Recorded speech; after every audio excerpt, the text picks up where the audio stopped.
Gjykata e Apelit të Juridiksionit të Përgjithshëm ka caktuar datën e përballjes gjyqësore të deputetit demokrat Ervin Saliani, i pandehur në dosjen Babalja.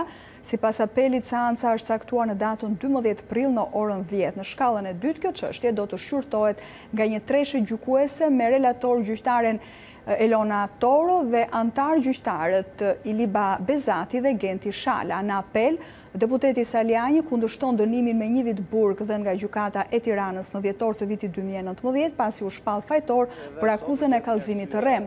Donse u dënua me burg, ai nuk shkoi në qeli pasi u hetua dhe u gjykua pa mas sigurie. Vendimi i shkallës së parë për 100 orë punë në interes të publikut është ankimuar edhe nga i bashkëpandehuri në këtë çështje gazetari Jetmirul Dashi.